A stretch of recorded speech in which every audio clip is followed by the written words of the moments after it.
Okay, good day everyone. Uh, Good day everyone, especially to our Professor Ma'am Gina M. Galbo and to my co-masterants. Good day.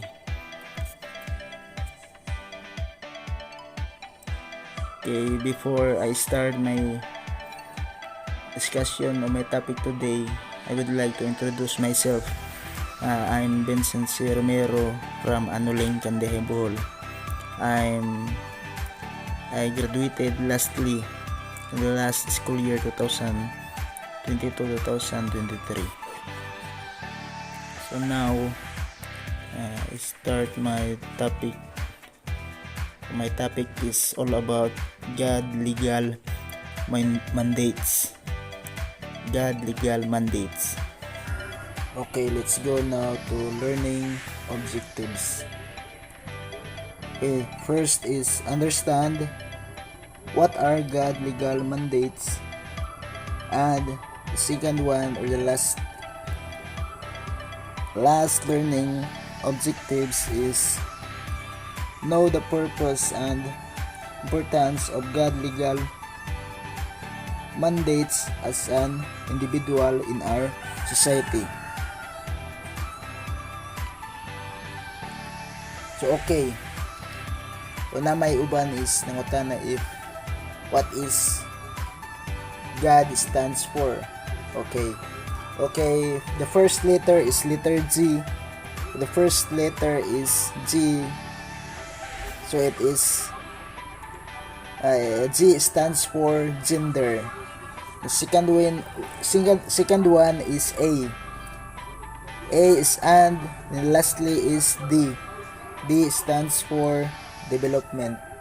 So God stands for gender and development.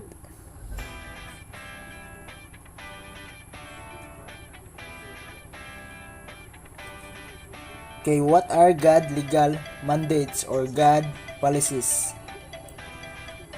Okay, the law mandates the recognition of the role of women in national or nation building and ensures the fundamental equality before the law of men and women.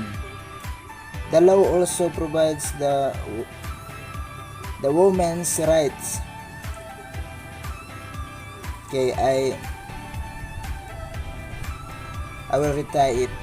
The law also provides the women's rights and opportunities to men. So God legal mandates is the meaning is the women rights and opportunities to men. So daghan jud pay daghan may mga rights sa mga badges sa mga atong mga mama to ladies and women's. Daghan man sila yung mga rights, di man ng mga laki may dapat niya may mga rights kita mga tanan is equal. Dapat sila yung mga opportunities, di kay ang mga men ra may tagaan na to opportunities kung dili kitang tanan labi na ang mga badge. And a substantial portion of official development assistance funds received from foreign governments and multilateral agencies and organizations shall be set aside and utilized by the agencies concerned to support programs and activities for women.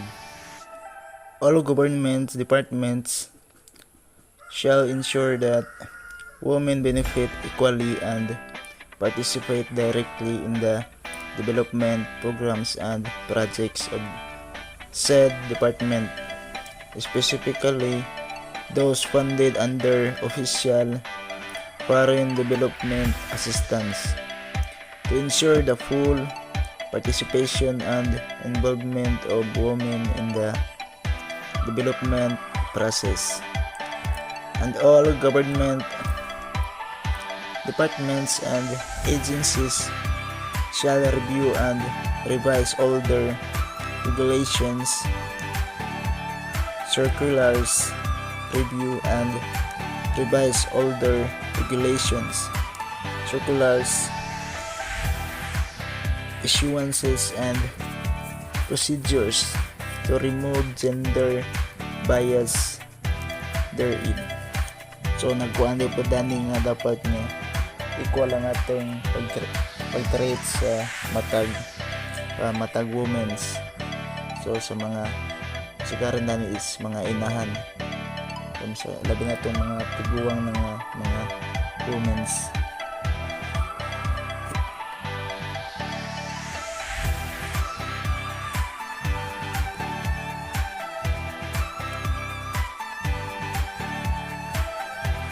Okay, let's tackle the 3 God legal mandates. The first God legal mandate is the Republic Act 7192.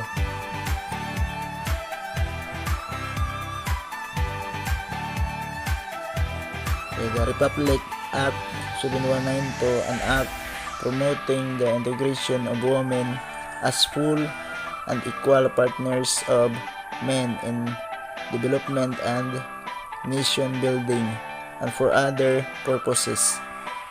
It is said in section 1 title, this act shall be cited as the Women in Development and Nation Building Act. Section 2 Declaration of Policy. The state recognizes the role of women in nation building and shall ensure the fundamental equality before the law of women and men. The state shall provide women rights and opportunities equal to that of men. In number 2,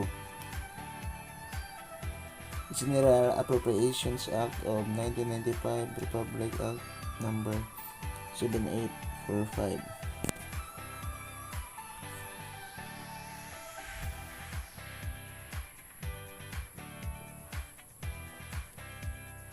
Full title: an act appropriating funds for the operation of the government of the Republic of the Philippines from January to December 31, 1995 and for other purposes.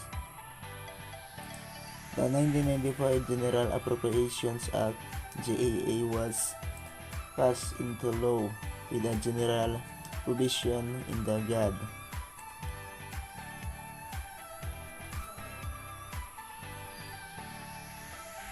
Budget Policy Section 27, mandating all departments, bureaus, offices, and agencies to set aside at least 5% of their total budget appropriations for projects designed to address gaseous issues. A Gender and Development Budget. The Gender and Development GAD budget policy was introduced through the General Appropriations Act GAA in 1995 as the Women's Budget to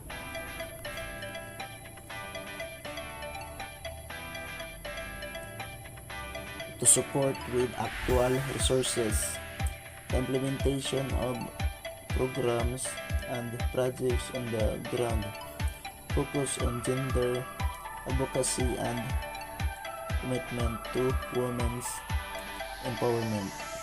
Okay, let's go now to number 3. Okay, the number 3 GAD legal mandate is Executive Order number 273, approving and adopting the Philippine Plan for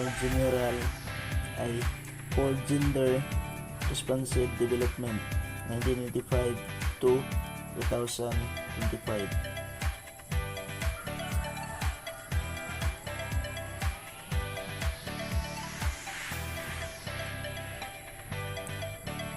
Executive Order 273 issued on September 9, 1995, and signed by President Fidel B. Ramos. So it was signed by our past President Fidel B. Ramos. Adopted the Philippine Plan for Gender Responsive Development (PPGD) 1995 to 2025. The PPGD 1995-2025 is a 30-year perspective plan. So how many years? So it has been planned to be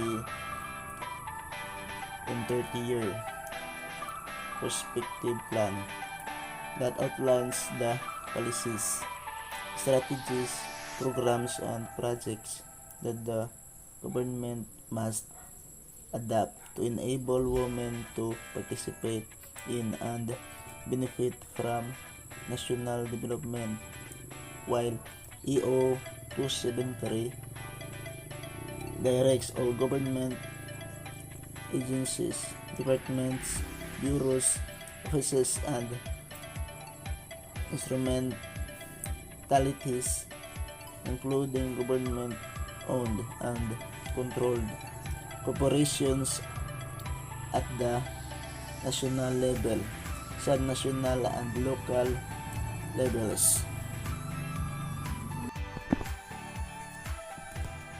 So di ba magbantay na ta mga kitang tanan kay nanay mga God policies nga nagprotect o nag-support sa mga women's.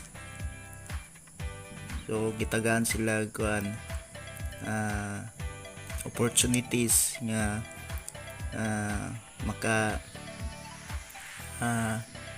participate sila dani sa nation o sila pasagdahi sa gobyerno nga para kanay ubos sila kung dili pantay sila nato sa mga laki. So men's and women's are all equal. Women's are given opportunities and i-support po sila sa governments, parehada nang mga budgetan sila para nga sa mga programs sa mga nation niya, dapat dyan niya masuportahan sila. Then nagitagan sila kuan dyan part dani sa gobyerno nga mo-participate sa misagan sa mga programs. Then ato pa silang i-treat o maadyo. Then di pareha sa una nga ang mga laki ra is ang makatrabaho, ang mga bansi is nara sa bay. But now pasalamat nga ang tanan is gitagaan na og kuan opportunity sa gobyerno. We are all equal. Misag sa trabaho madawat na misag baji man kung misjagan ay dato man or pobre parihatanan way gipili. Pasalamat sa Ginoo nga gamit ang gobyerno nga para nga magpantay ang tanan, way ma-abuse sa power o sa misagan sa wanang salamat sa gobyerno o sa atong buhay nga Diyos nga gitaganta o mga God policies nga gitaganta o importante siya ang mga women's dani sa atong nation. Now we go to the research findings or the research finding of my report. So the title is "Oh My God, a case study on the implementation of gender and development among private higher education institutions or HAIS." By Tyrone O. Hill Jr. Okay, now we go to abstract. The advertisement towards gender equality had been made clear through the insertion of gender and development among the UNDP goals. At the school level, certain measures had been implemented to answer the call for gender and development. This case study will examine the status of higher education institutions or HIS in Tacloban City, Philippines, based on the mandates CHED Memorandum.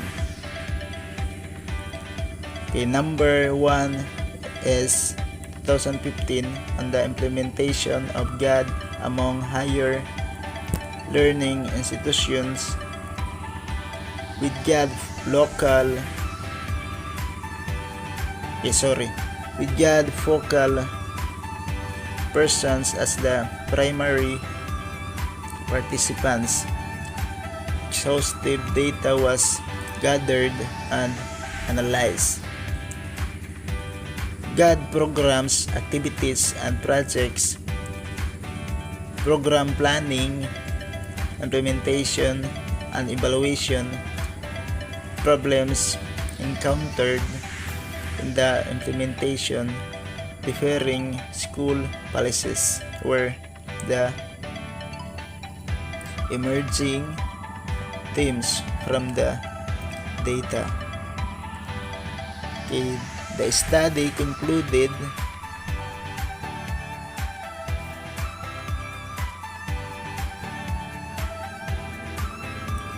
that private HIS must recognize a sustainable and meaningful GAD program, activities, and projects to be implemented in their respective schools. Okay, the conclusion.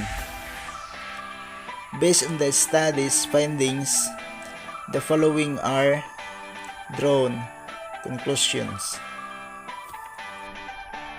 It is safe to infer that GAD committee and offices organization among private HIS deviate and fails to comply with the mandates of CHED for the advancement of women,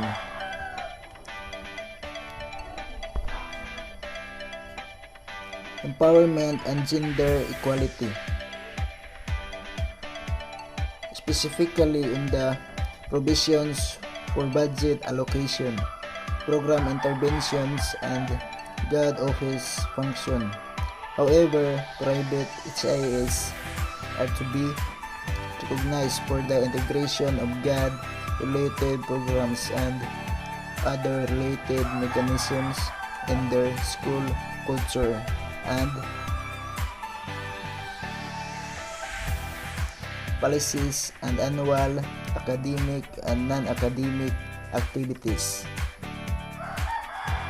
There is an awful need for sustainable and meaningful GAD programs, researches, and extensions for the schools to implement. In relation to the NPT theory, the private HIS follows the process as indicated in the framework, but lack the enforcement of organized and well-developed GAD interventions. Despite the school's movements towards problem that augments and concerns the gender inequality theory, more systematic planning, organized implementation, and reliable evaluation tools are necessary for a successful and compelling GAD program. Finally, there is a lack of enforcement from the CHED regional office on their guidelines and policies for implementing GAD. Okay, it is by Tyrone O'Hale Jr. from Leyte Normal University, Tacloban City, Philippines. Okay, that is the research findings about GAD legal mandates. Mo na yung nakita nga research nila dito sa internet.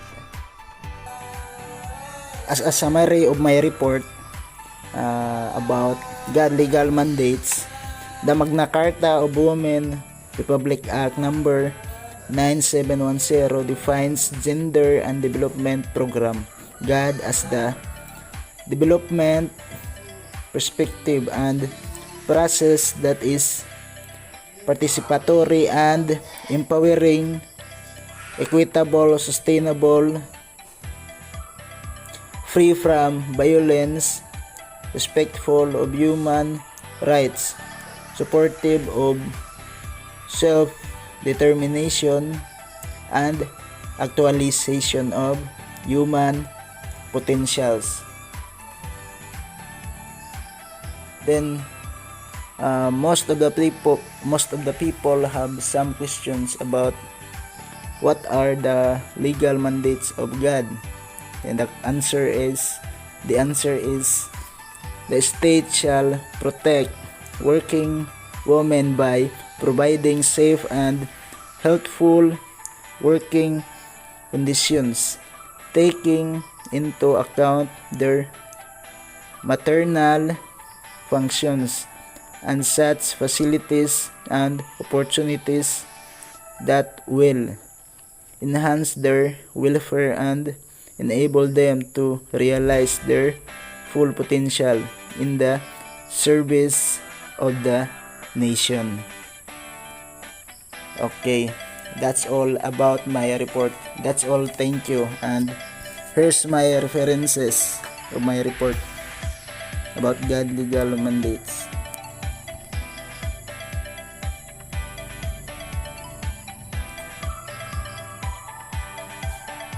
Okay, that's all. Thank you and God bless everyone.